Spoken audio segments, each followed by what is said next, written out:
क्षणाबद्दल खूप वेळ झालाय. तुमच्या समोर काय चाललं होतं ते बघितलंय तुम्ही, बरोबर आहे. अत्यंत महत्वाची गोष्ट म्हणजे मागच्या 21 आणि 22ला खूप वेळ झाला, उशीर झाला. त्यामुळे लोकांची प्रमोशन आम्ही डिक्लेअर केले नाही आणि ते आजच्या तारखेपर्यंत आम्ही तसंच ठेवलं. पण तुम्ही गुड न्यूज तुमच्यासाठी अशी आहे की मी म्हणलं नाही, आता त्यावेळेला आम्ही तसंच म्हणलो होतं, ते मग राहिलं ते राहिलेच अजून. मग आजच्या तारखेपर्यंत आम्ही थांबवलं. पण आज तारखेला तुम्ही सगळे लोक मोठ्या संख्येने उपस्थित आहात. काही लोक गेले, मोठ्या संख्येने उपस्थित आहात. त्यामुळे आज सिस्टमॅटिकली पद्धतीनं आपण सगळ्यांच्या परीक्षा घेतल्यात आणि सगळ्यांच्या प्रमोशनचे घेऊन आपण त्याला रिझल्ट देण्याच्या दृष्टीने आपला प्रयत्न आहे. मला मी मंडळी आहेत, ही मंडळी मला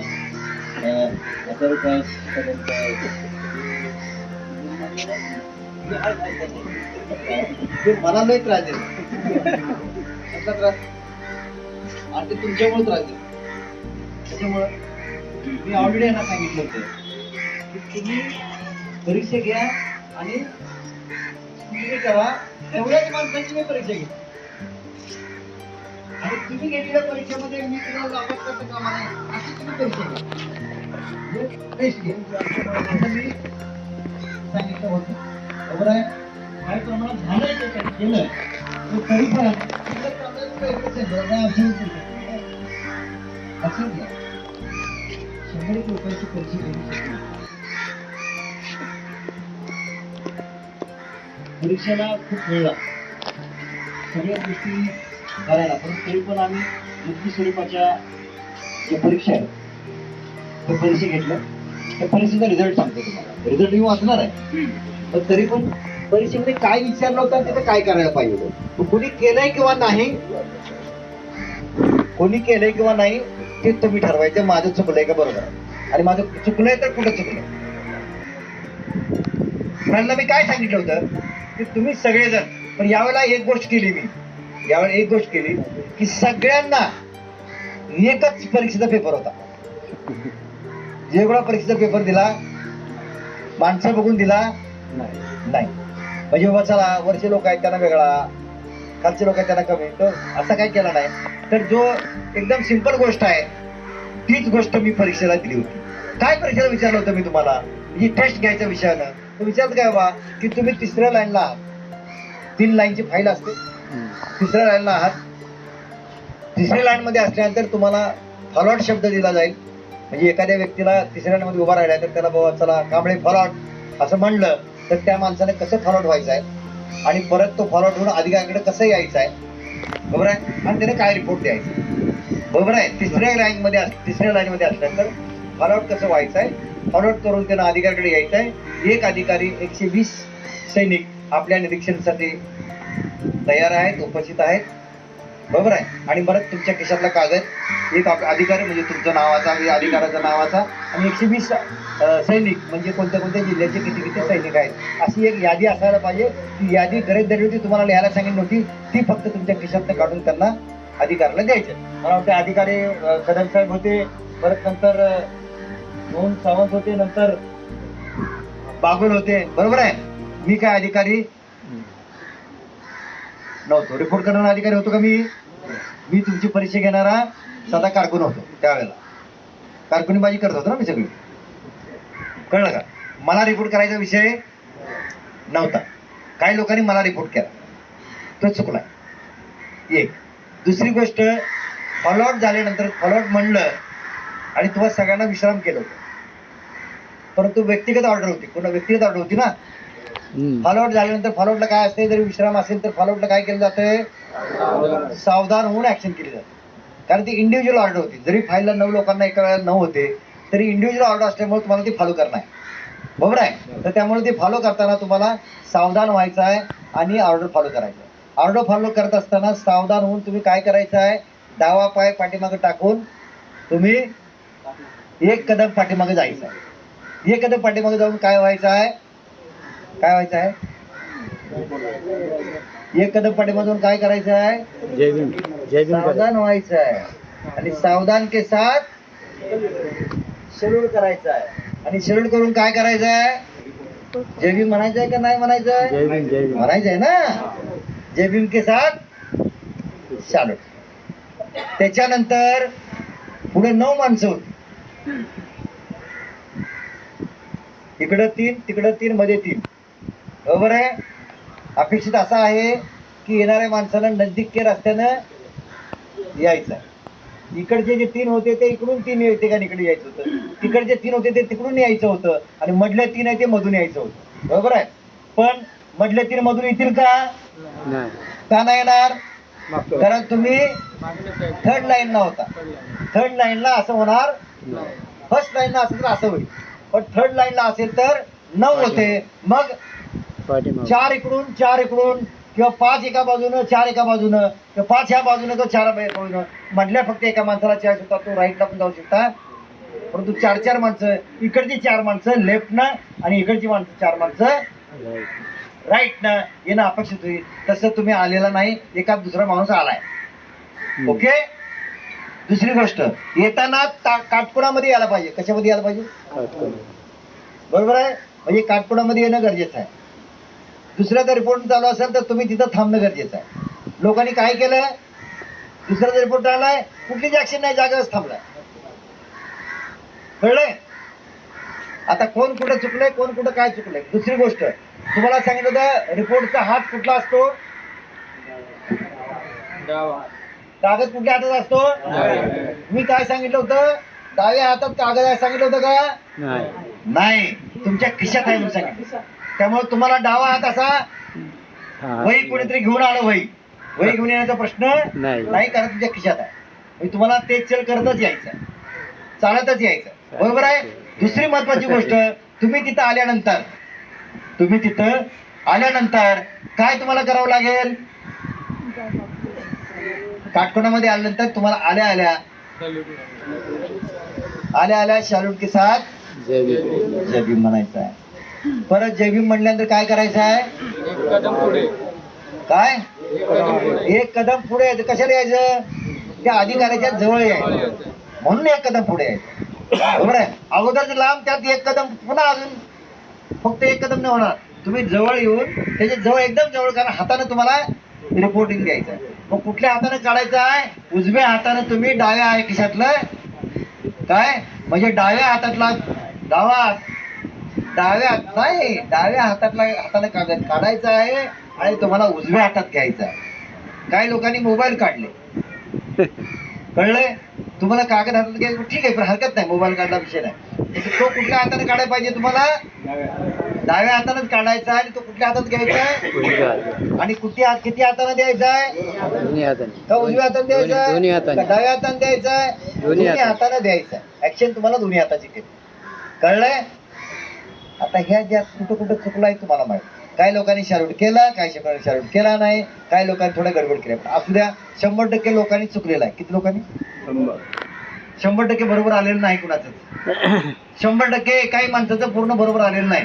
परंतु बऱ्याच लोकांचं काही गोष्टी खूप चांगल्या आल्यात, काही गोष्टी कमी झाल्या. बरोबर आहे. एखादी गोष्ट राहून गेल्याशिवाय काय असेल, परंतु आपण एवढे दिवस वर्ष मेहनत करताय. काही लोकांची ड्रिल खूप चांगली आहे. त्यामुळं आता आपण असा निर्णय घेतोय, की जे बाबा पदाधिकारी कार्यकर्ते, आपण ज्याने 2 प्रकारचं प्रमोशन असते आपल्याकडे. एक तर ड्रिलचं प्रमोशन, ज्याने ड्रिल चांगली केली त्याचं प्रमोशन, आणि दुसरं ज्यानं जास्त सेवा केलेली आहे संस्थेमध्ये, संकलन दलाची जास्त सेवा केली, बरेच वर्ष पासून ते काम करतोय, तर त्याला एक प्रमोशन. अशा ऑर्डिनरी प्रमोशन आणि रेग्युलर प्रमोशन, अशा 2 प्रकारचे प्रमोशन राहणार आहे. बरोबर आहे. या शिबिरामध्ये फक्त एकच केंद्रीय शिक्षक म्हणून सन्मानित करण्यात येत आहे. एकाच फक्त सैनिकाला केंद्रीय शिक्षक म्हणून सन्मानित करण्यात, कारण त्यांनी खूप शिबिर केलेली आहेत. अगोदरच ही मंडळी सगळी केंद्रीय शिक्षक आहेतच, स्टेजवर बसलेली मंडळी, त्यांचा विषय नाही आहे.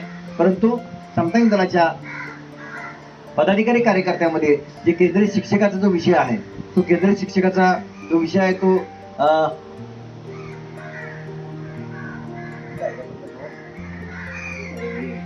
अनिल कांबळे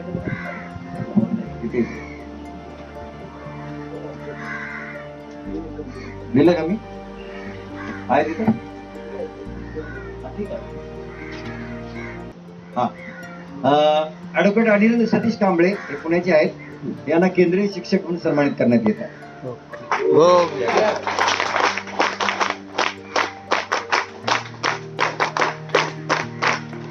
आता जे मेजर आणि ordinary major, ordinary division officer, ordinary senior division officer अशी काही पदं राहतील ती त्यावेळेला तुम्हाला केली जातील. सुमेध रामदास साळवी यांना मेजर म्हणून सन्मानित करण्यात येत आहे.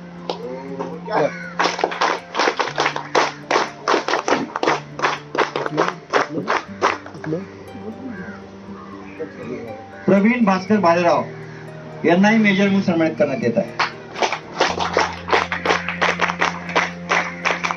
अशोक मारुतराव काकडे यांनाही मेजर म्हणून सन्मानित करण्यात येत आहे.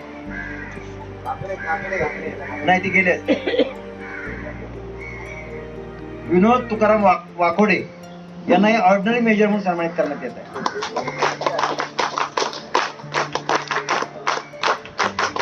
अनंत विश्राम जाधव यांनाही ऑर्डिनरी मेजर म्हणून सन्मानित करण्यात येत आहे. जितेंद्र रामचंद्र कोलप यांनाही ऑर्डिनरी मेजर म्हणून सन्मानित करण्यात येत आहे.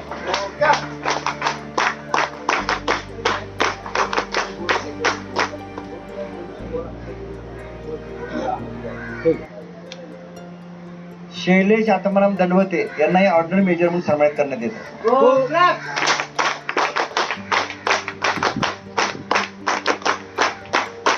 अनिल निवृत्ती सोनवणे पुणे यांनाही ऑर्डिनरी मेजर म्हणून सन्मानित करण्यात येत आहे.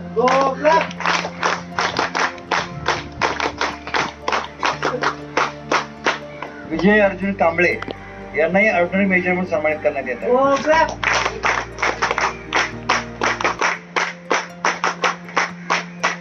आशुतोष पंडित यांनाही ऑर्डिनरी मेजर म्हणून सन्मानित करण्यात येत आहे. त्याचबरोबर कराटे प्रशिक्षक म्हणून त्यांना सन्मानित करण्यात येत आहे. कराटेचे शिक्षक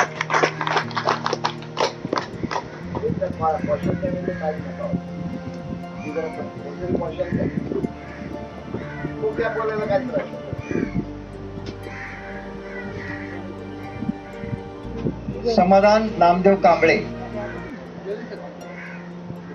यांना सिनियर डिव्हिजन ऑफिसर म्हणून सन्मानित करण्यात येत आहे.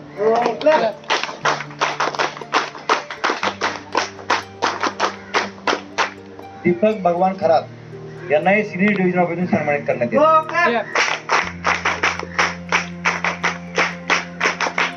कैलास प्रभाकर दाभाडे यांनाही सिनियर डिव्हिजन ऑफिसर म्हणून सन्मानित करण्यात येत आहे. योगेश आसाराम साळवे यांनाही सिनियर डिव्हिजन ऑफिसर म्हणून सन्मानित करण्यात येत आहे.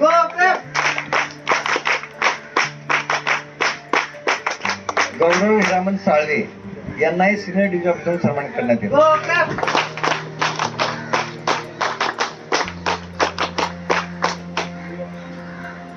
राहुल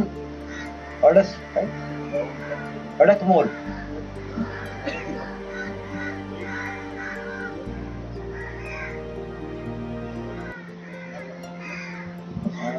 हे नंदुरबारचे आहेत. यांना कोडिंग सिस्टीम झालेलं नाही. तुम्हाला कोड आता तुम्ही सप्टेंबर मध्ये झालेला आहे, बरोबर आहे. तुम्हाला कोड दिलाय का नंदुरबारला? दिलाय वाटतं. हा, ते कोड तुम्हाला डिव्हिजन ऑफिसर सन्मानित करण्यात येत आहे. कोड तुम्हाला द्यावा लागेल त्याच्या. तर तुम्हाला जोपर्यंत कोड तुम्ही देत नाही तोपर्यंत तुमचं नाव त्या यादीमध्ये जाहीर केलं जाणार नाही. डिव्हिजन ऑफिसर सन्मानित तुम्हाला करण्यात येईल.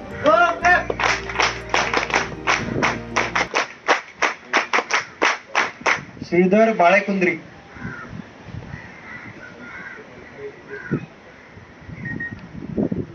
यांनाही डिव्हिजन ऑफिसर म्हणून सन्मानित करण्यात येत आहे.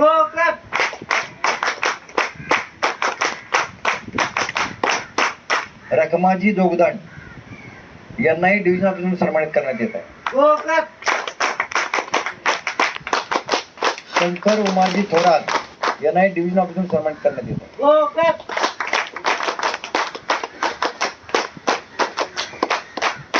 संतोष बोधडे यांनाही डिव्हिजन ऑफिसर म्हणून सन्मानित करण्यात येत आहे.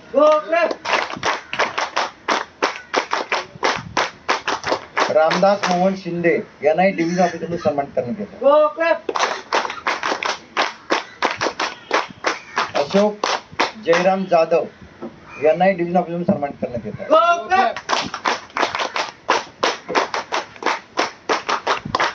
गजानन शंकरराव भगत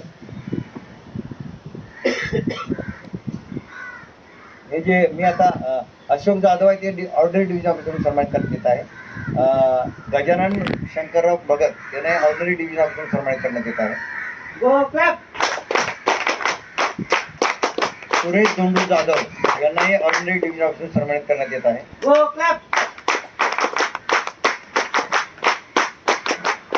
मनोज वाकोडे यांनाही डिव्हिजन ऑफिसर सन्मानित करण्यात येत आहे.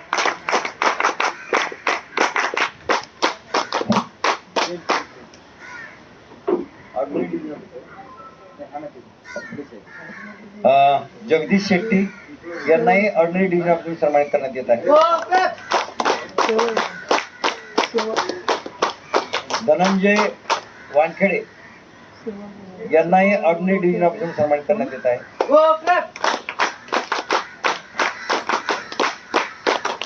दिनेश पद्माकर गायकवाड यांनाही ऑर्डिनरी डिव्हिजन ऑफिसर सन्मानित करण्यात येत आहे.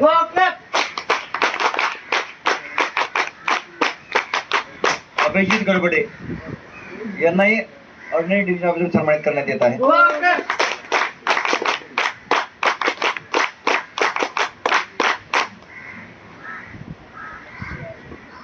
नंदू उत्तमराव वानखडे यांनाही ऑर्डिनरी डिव्हिजन ऑफिसर सन्मानित करण्यात येत आहे. पण त्यांनी कोड दिलेला नाही. कोड नाही दिला तर आजचा कोड देऊन त्यांना सन्मानित केले जाईल. त्यांनी एकट्याने 1300 सैनिक बनवलेले आहेत. म्हणजे तुम्ही किती बनवणार बघा. राजू किसन दांडगे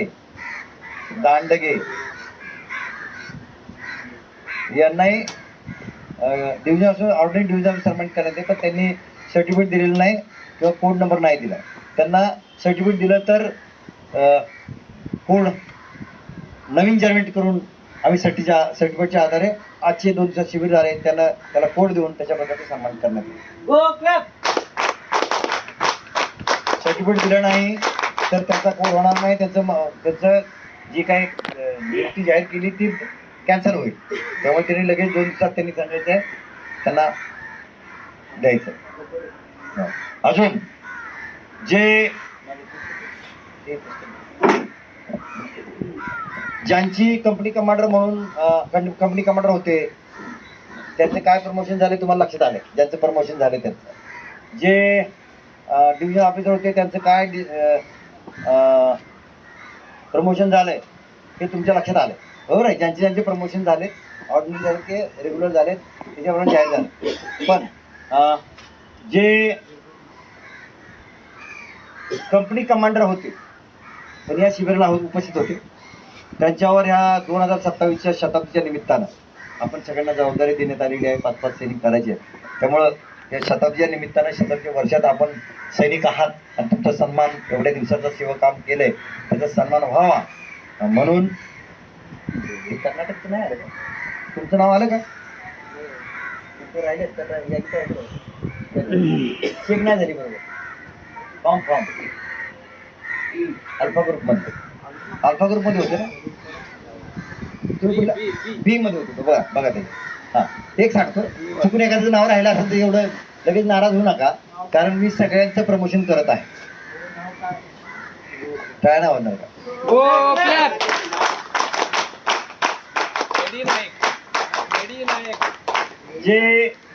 जे कंपनी कमांडर आहेत आणि ज्यांचं डिव्हिजन ऑफिसर म्हणून सन्मान नाही झालेला बरोबर आहे किंवा त्यांचं सिनियर कंपनी कमांडर म्हणून त्यांना देऊ शकतो.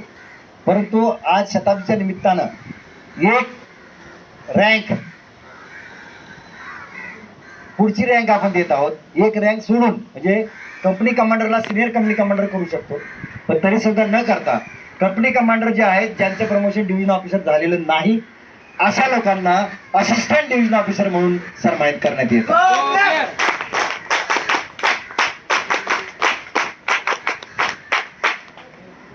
जे डिव्हिजन ऑफिसर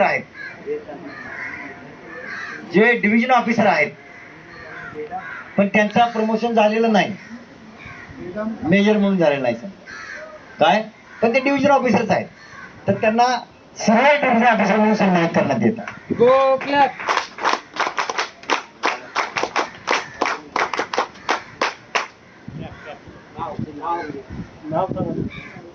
गमनप्पा गडी नायक. दुसरी गोष्ट, जे मेजर आहेत, ऑर्डिनरी मेजर आहेत, ते मेजर आहेत, त्यांचं प्रमोशन झालेलं नाही, बरोबर आहे, फक्त मेजरच आहेत, त्यांना लेफ्टनंट कर्नल म्हणून सन्मानित करण्यात येत आहे.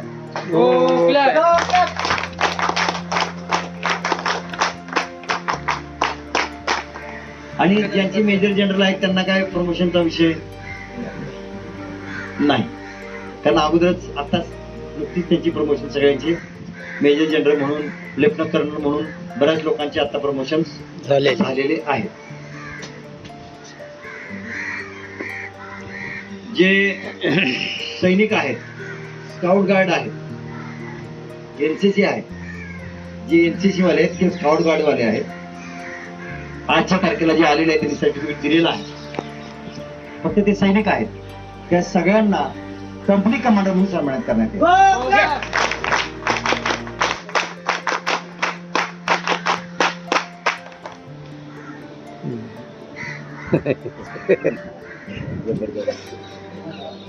आणि हे करण्यासाठी असा विषय आहे, शताब्दी आहे म्हणून सगळी गोष्ट गोड गोड गोड गोड गोड गोड गोष्ट करण्यात आलेली आहे, पण प्रत्येकानं किमान 5 सैनिक करायचे आहेत.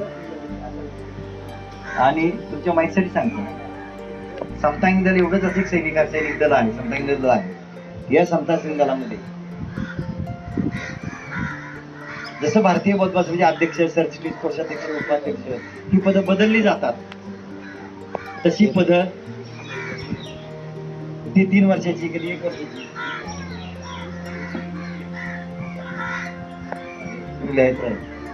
त्यामुळं ती तशी पदं ती निघून जातात. तो समता पद निघून जात नाही. तुम्हाला लक्षात आलंय की आम्हाला किती वर्ष झालं तर तुम्हाला सन्मान होणार. दुसरी गोष्ट, काही सैनिक जे आहे त्या ठिकाणी बरेच सैनिक इथं आले होते, त्यांच्या जिल्ह्यामध्ये तसा मेळावा घ्यायचा आहे. आणि मी तुमच्यासाठी सांगू इच्छितो, सगळ्यांनाच कॉमन गोष्ट सांगतो मी, की आपल्या लोकांना कळलं तर मी ग्रुपवर पण टाकले आता, की सांगतो तुम्हाला, मला ते सांगणं जास्त इष्ट वाटायला लागले आता, की जर 3 सैनिक आहे आणि त्याला 3 वर्ष झाली तर त्याचं 3 वर्ष झालं तर ऑटोमॅटिक कुठलीही परेड न घेता तो असिस्टंट युनिट लीडर होऊ शकतो. त्याला 5 वर्ष झाली, समजा असिस्टंट युनिट लीडर नाही झाला, पण डायरेक्ट तो 5 वर्ष झाली, तर 5 वर्ष झाली तर त्याला युनिट लीडर होईल. 6 वर्ष झाली तर म्हणजे त्याला परत नंतर पहिला असिस्टंट युनिट लीडर होईल, नंतर युनिट लीडर होईल, नंतर असिस्टंट प्लॅटून कमांडर होईल, नंतर 7 वर्ष झाली तर प्लॅटून कमांडर होईल, 8 वर्ष झाली तर सिनियर प्लॅटून कमांडर होईल, 9 वर्ष झाली तर कंपनी कमांडर होईल, 10 वर्ष झाली तर सिनियर कंपनी कमांडर होईल, 15 वर्ष झाली तर असिस्टंट डिव्हिजन ऑफिसर होईल, आणि 21 वर्ष झाली तर डिव्हिजन ऑफिसर होईल, आणि 24 वर्ष झाली तर सिनियर डिव्हिजन ऑफिसर होईल. अशा प्रकारच्या 24 वर्ष ज्यांना झालेले आहेत त्यांना डायरेक्ट तो सिनियर डिव्हिजन ऑफिसर होऊ शकतो, विदाउट त्यांनी कुठल्याही प्रकारची परेड करण्याची गरज नाही. त्याने एवढी वर्ष सेवा संस्थेची केलेली आहे, समाजाची सेवा केलेली आहे, म्हणून त्याला सिनियर डिव्हिजन ऑफिसर पर्यंत आपण त्याला घेऊ शकतो. अशा प्रकारचे प्रोव्हिजन या पुस्तकात आहे. हे आपण खूप वर्षापासून करतो, पण बऱ्याच लोकांना माहित नाही. त्यामुळं ज्यांच्या ठिकाणी मेळावा झालेला नाही, ज्यांच्या ठिकाणी काम झालेलं नाही, ज्यांच्या ठिकाणी हे झालेलं नाही, तर हे ते फॉर्म आचार्य साहेबांच्याकडून तो फॉर्म घ्यावा, आणि त्याप्रमाणे मग तुमचा जिल्ह्याचे जे काय अध्यक्ष, सरचिटणीस, GOC आहेत पदसिद्ध, जिल्ह्याचे उपाध्यक्ष, जे संरक्षण उपाध्यक्ष आहेत ते, उपाध्यक्ष, डेप्युटी GOC या तिघांच्या सहीनं महाराष्ट्र करून आमच्या केंद्राकडे येईल, आणि मग ते केंद्राच्या वतीनं अशा प्रकारची तुम्ही काही केलेली गोष्ट यादी आहे ती बरोबर आहे की नाही तपासून त्या प्रमाणात मला प्रमोशन होईल. लगेच तुम्ही आता 23ला 25ला झालेला आहे आणि लगेच तुम्हीकडे याल, तसं चालणार नाही. बरोबर आहे? काय झालं? हा, काय झालं? नाही होणार ना, सिनियर डिव्हिजन तर मेजर आहे ना, मेजर कोणाला पण देत नाहीत, कळलं? कुणाला पण देत नाहीत.